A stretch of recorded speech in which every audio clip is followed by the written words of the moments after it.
काला जादू, तहरीर M.A. राहत।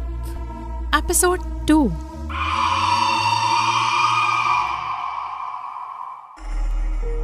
रात हो गई। अहले खानदान की परेशानी का मुझे पूरा एहसास था। दिल में सख्त शर्मिंदा था कि मुसीबत खुद मोल ली है।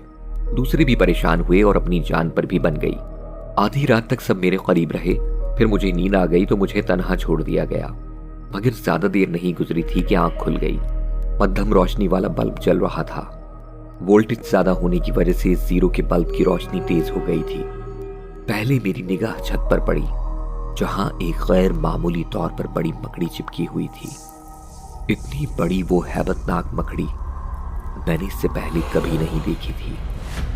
खास तौर से उसकी आंखें, सुर्ख आंखें मटर के दानों के बराबर थीं और मुझे घूर रही थी। मेरे बदन में खौफ और दहशत की लहरें उठने लगीं। मैं सहमी हुई नजरों से उस भयानक मकड़ी को देखता रहा। अचानक उसने अपनी जगह से जुम्बिश की और अपने बदन के लहसदार मादे का एक तार छोड़ती हुई वो उसके सहारे नीचे उतरने लगी। उसका निशाना मेरा सीना था। दहशत से मेरा रुआं रुआं कांप रहा था। मकड़ी मेरे सीने पर उतर गई और ये देखकर मेरी सांस रुकने लगी कि उसका चेहरा बूढ़े साधु का चेहरा था। बदन मकड़ी का था और उसका हल्का सा वजन मुझे अपने सीने पर महसूस हो रहा था। फिर बूढ़े साधु की वही मिनमिनाती हुई आवाज मुझे सुनाई दी। तूने वादा खिलाफी की है मूर्ख। मैंने मेरे मुंह से निकला और अपनी आवाज खुल जाने पर मुझे सख्त हैरत हुई। तुझसे पहले ही कहा था मैंने, मुझसे काम लेना है तो हिम्मत करना होगी। पहले मेरा काम करना होगा, उसके बाद संसार में तेरे लिए इतना कुछ होगा कि तुझसे संभाल ही न संभाला जाएगा। दौलत तेरे सामने कूड़े के ढेर की तरह पड़ी होगी। तू मुंह से जो बात निकालेगा पूरी होगी। अब भी मैं तुझसे यही कहता हूँ, पुतला वहीं पहुंचा दे जहां मैं चाहता हूँ। तेरा काम खत्म हो जाएगा। और अगर तूने ऐसा ना किया तो। आखिर तुम कौन हो? मैंने हिम्मत करके पूछा। मैं तेरी खुशबख्ती हूँ मूर्ख। मेरा ये काम एक मुसलमान ही कर सकता था। वो मुसलमान जो खुद मेरे पास आए, मुझसे कुछ लेना चाहे। तू नहीं जानता कि पुतला वहां पहुंच गया तो मुझे क्या मिल जाएगा। और तू खुद ही आया था मेरे पास मुझसे अपना काम करवाने। तूने हड्डी ला कर दी थी मुझे। मुझसे गलती हुई थी, मुझे माफ कर दे। मेरा पीछा छोड़ दे।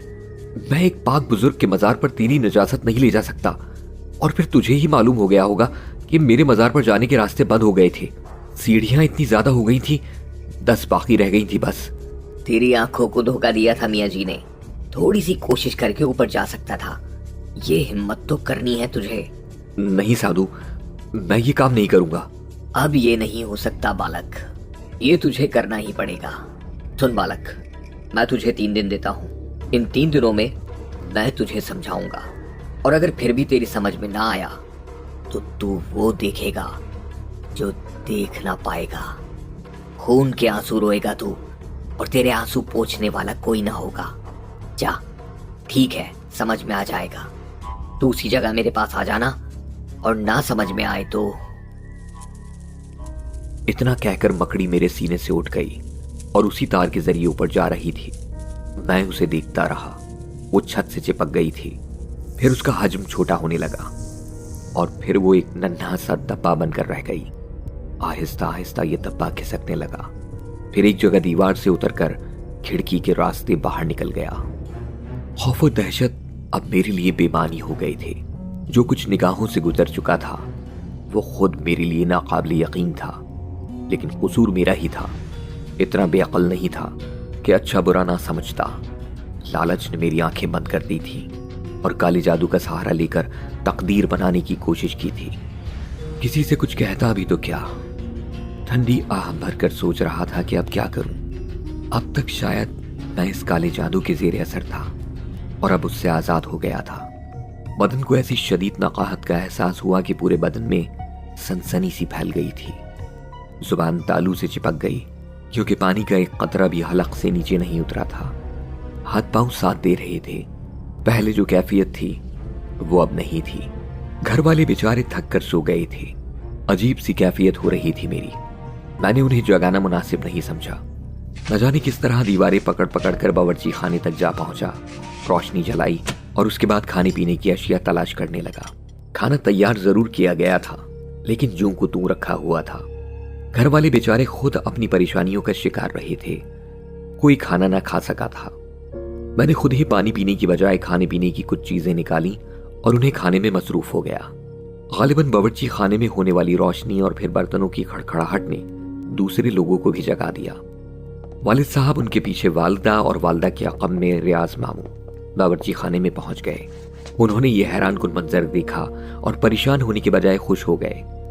वालदा के मुंह से आवाज निकली, इलाही तेरा शुक्र है, भूख लग रही है मेरे बच्चे, तू पीछे हट, मैं तुझे खाना देती हूँ। नहीं अम्मी, मैंने खाना खा लिया है, बस एक गिलास पानी दे दीजिए, मैंने कहा, और उन सब के जर्द चेहरे खुशी से खिल गए। मुझसे छोटी एक बहन थी और उससे 1 साल छोटा भाई भी था। वो दोनों शायद नहीं जागे थे, लेकिन बाकी तीनों अफराद मेरे खाने से फारिग होने के बाद मुझे बड़े एहतमाम से अपने साथ ले गए। वालिदा ने अपने कमरे का बिस्तर दुरुस्त किया। एक तरफ चाय नमाज बिछी हुई थी, उसका कोना मोड़ दिया गया था और उस पर तस्बीह भी रखी हुई थी। गालिबन वालिदा जाग रही थीं और मेरे लिए दुआएं कर रही थीं।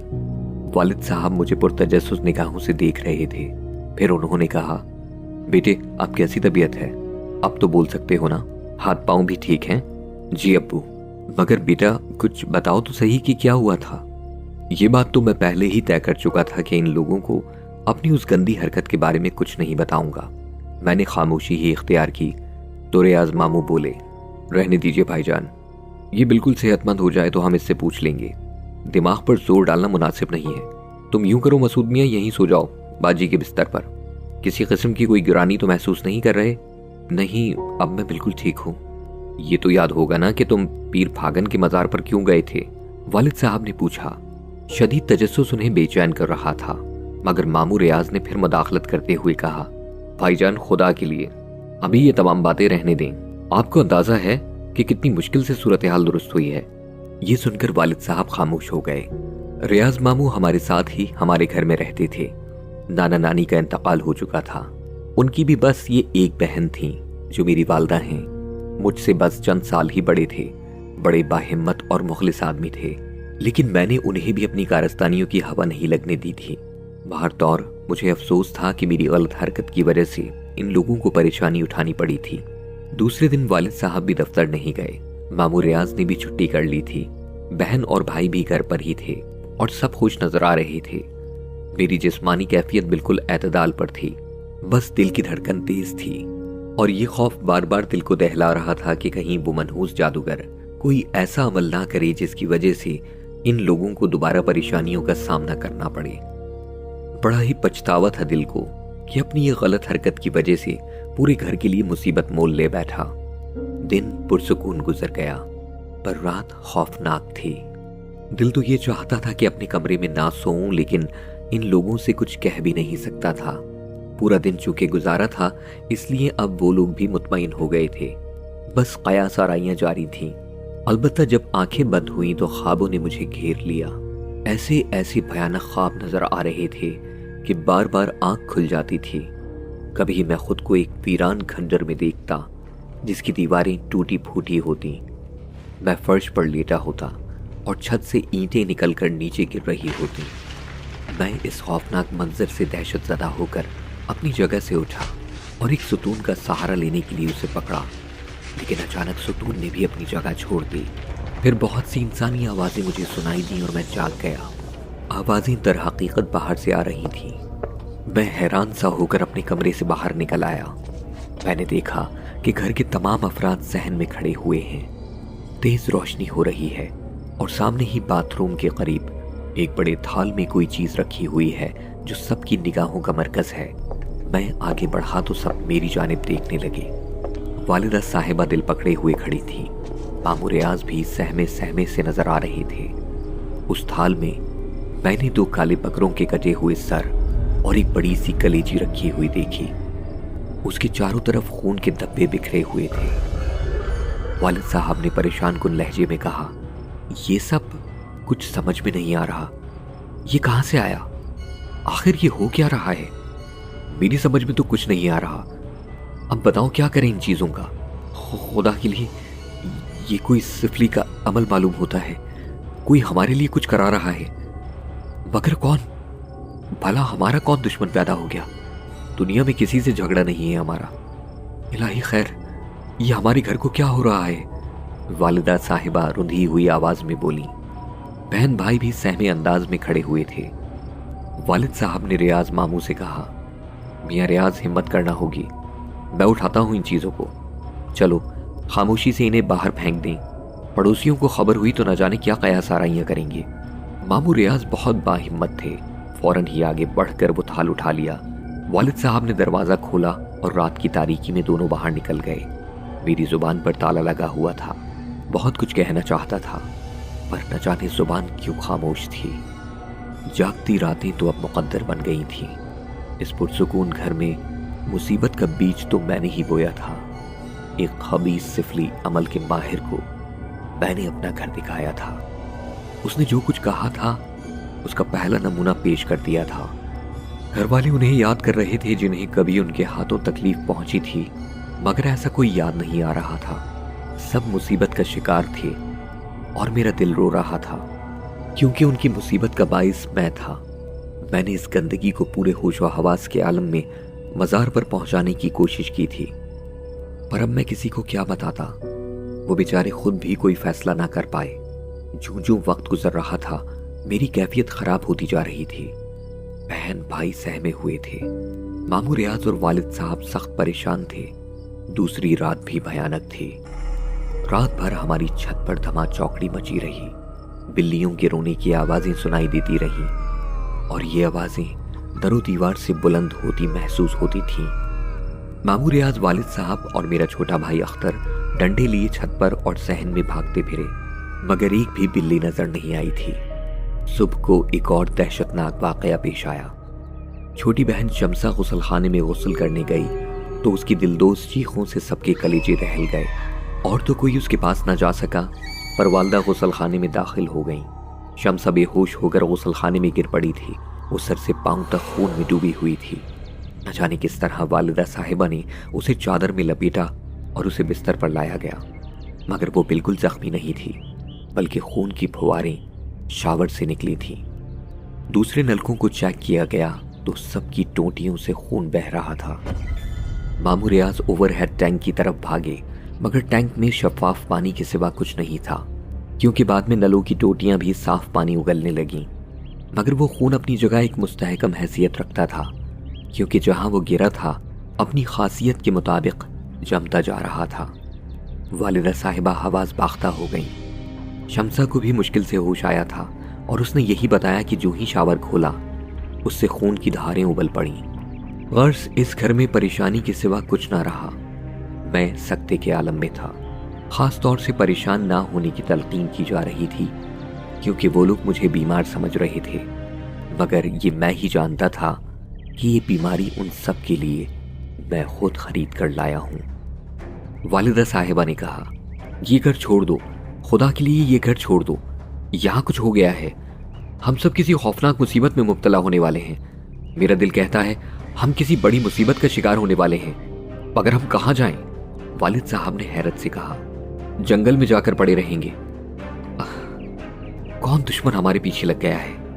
वालिदा साहिबा रोते हुए बोली। वालिद साहब और मामू मियाँ के दरमियान बड़ी यगानिकत थी। साले और बहनोई एक जान और दो गालिब थे। जो कुछ भी करते थे आपस के मशवरे से करते थे। वालिद साहब बोले, कभी ख्वाब में भी इन फजूलियात के बारे में नहीं सोचा था, मगर आखिर क्या कहूँ इन वाकयात के बारे में। तुम्हारी क्या राय है रियाज मियाँ?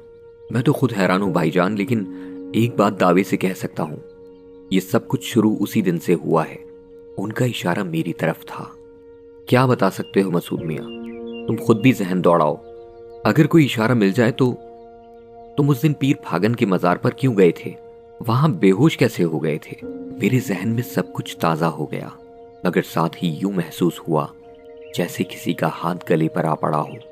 मेरे चेहरे का रंग बदलने लगा, आंखें हलकों से उभर आईं और मैं अपना गला पकड़कर तड़पने लगा। वो नादीदा कुव्वत मेरी गर्दन दबा रही थी। एक बार फिर हंगामा हो गया। मेरी हालत गैर हो गई थी। लेने के देने पड़ गए। वो अपने इस सवाल से ताइब हो गए थे। बहरहाल रात गए मेरी हालत कुछ बहाल हो सकी।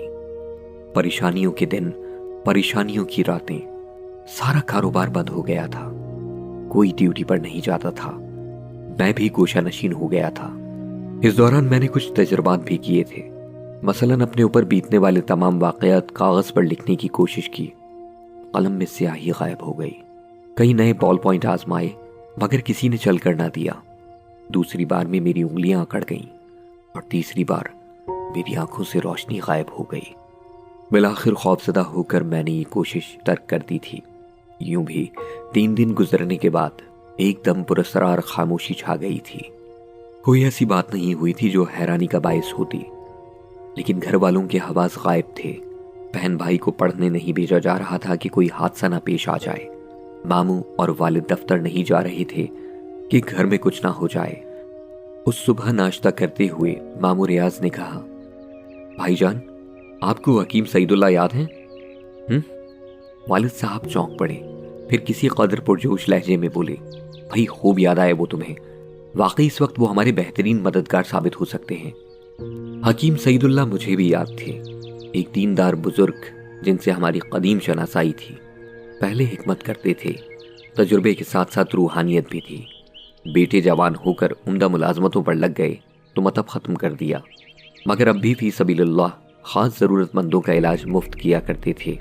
काफ़ी उम्र थी उनकी, भवों के बाल भी सफ़ेद हो गए थे, मगर कमर अब भी सीधी थी। बिनाई भी दुरुस्त थी, दांत 32 मौजूद थे। चेहरे पर सेहत की सुर्खी थी। उनका बुढ़ापा वाकई काबिल रश्क था। शाम को 6 बजे हम हकीम साहब के यहाँ रवाना हो गए। बहुत खूबसूरत मकान बना हुआ था जहाँ वो अपने पूरे ख़ानदान के साथ रहा करते थे। बेटों की बीवियाँ, पोते पोतियाँ। उनका कमरा अलग थलग था जहाँ उनकी सारी कायनात सजी हुई थी। वालिद साहब का नाम सुनकर वो खुद ही बाहर निकल आए। हाँ, बड़े बड़े लोग आए हैं भाई। महफूज अहमद बड़े बेमुरवत इंसान हो। बखुदा कई दिन से बहुत याद आ रहे थे। मैंने नईमुल्ला से कहा था कि किसी वक्त खबर लें तुम्हारी। कहाँ गायब हो? आओ अंदर आओ, उन्होंने कहा और वापसी के लिए मुड़ गए। मगर वो आगे बढ़कर रुके और चौंक कर बारी बारी हम तीनों की शक्लें देखते रहे।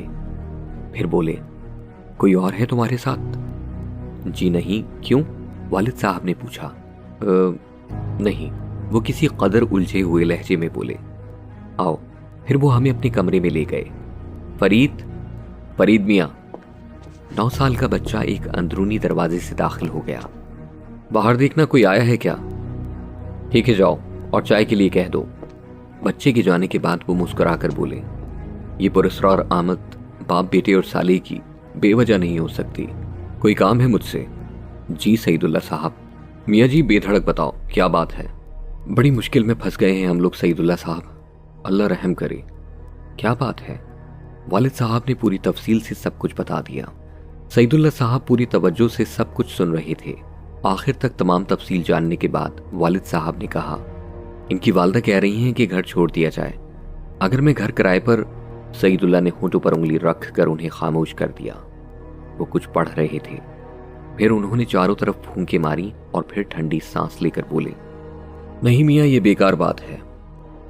उठो साहबजादे, इधर आओ। मैं खामोशी से उनके पास पहुंच गया। उन्होंने मेरे दोनों हाथ पकड़कर हथेलियों की तरफ से सीधे किए, फिर उन्हें नाक के करीब करके सूंघने लगे। फिर उन्होंने नाक से कोड़कर झटके से मेरे हाथ पीछे हटा दिए और बोले, जाओ बैठो। मैं खामोशी से अपनी जगह जा बैठा था। हकीम साहब ने यही अमल मामू रियाज और वालिद साहब के साथ दोहराया, पर उस वक्त उन्होंने किसी नागवारी का मुजाहिरा नहीं किया था। फिर वो बोले, नहीं मियाँ, घर वगैरह छोड़ने से कुछ नहीं होगा, अलबत्ता इन्हें छोड़ जाओ। आज रात ही हमारे मेहमान रहेंगे, सुबह को इन्हें ले जाना। कोई हर्ज तो नहीं है? नहीं हकीम साहब, हर्ज भला क्या होगा? वालिद साहब ने कहा। उसी वक्त एक नौकर चाय ले आया था। हकीम साहब हंसकर बोले, चलो मियाँ, खाओ पियो, फिर मुज़ाकरात हो जाएंगे। परेशान होने की जरूरत नहीं है, अपने घर में रहो आराम से। घर छोड़कर कहाँ जाओगे? चाय के बाद मामू मियाँ और वालिद साहब उठ खड़े हुए थे।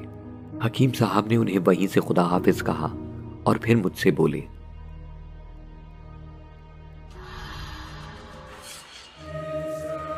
सहर जादू और पुरस्कार कुव्वतों की इन दास्तानों का अगला हौलनाक मोड़ क्या होगा? काला जादू का बकिया हिस्सा और मजीद नॉवेल सुनने के लिए अभी गोया ऐप सब्सक्राइब करें। लिंक डिस्क्रिप्शन में मौजूद है।